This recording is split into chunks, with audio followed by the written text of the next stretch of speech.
Assalamualaikum warahmatullahi wabarakatuh. Nama saya Tiara Devitasari dari kelas 6C Akuntansi Pagi. Saya akan menjelaskan tentang laporan keuangan dan laporan audit. Pengertian laporan keuangan. Laporan keuangan adalah catatan informasi keuangan suatu perusahaan pada suatu periode akuntansi yang dapat digunakan untuk menggambarkan kinerja perusahaan tersebut. Biasanya laporan keuangan digunakan oleh penggunanya untuk mengevaluasi dan cara pencegahan dengan tepat dan cepat jika kondisi keuangan usaha mengalami masalah atau memerlukan perubahan. Jenis-jenis laporan keuangan. Yang pertama ada laporan laba rugi. Laporan ini berfokus pada 3 hal, yakni pendapatan, biaya, dan untung rugi. Sesuai namanya, laporan ini membantu kita mengetahui apakah perusahaan kita untung atau rugi. Yang kedua ada laporan neraca. Neraca bisa disebut juga sebagai laporan posisi keuangan. Jenis laporan keuangan ini menyajikan informasi seputar aset, kewajiban, dan modal dalam satu periode secara menyeluruh.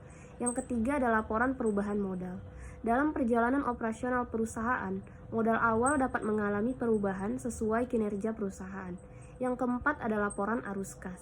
Laporan ini membantu memahami perputaran arus uang perusahaan yang masuk dan keluar. Dan yang terakhir ada catatan atas laporan keuangan. Karakteristik laporan keuangan. Yang pertama dapat dipahami. Informasi mudah dan dapat dipahami pemakainya. Yang kedua ada relevan.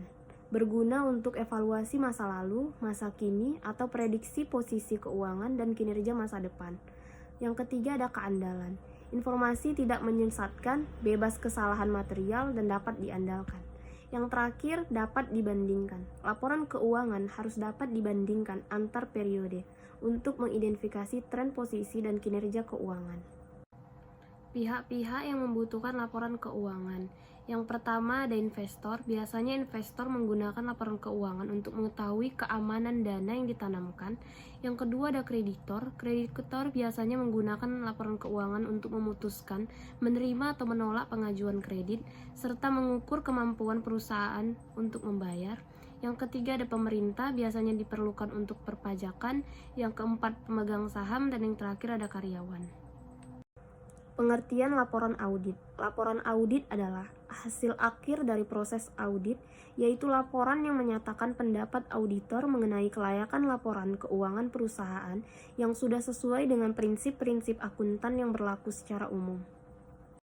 Penyusunan laporan audit harus berdasarkan standar pelaporan yang ada dalam Standar Profesional Akuntan Publik yang terdiri dari 5 pernyataan standar.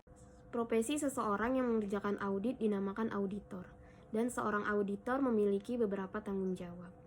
Sekian penjelasan dari saya. Terima kasih. Assalamualaikum warahmatullahi wabarakatuh.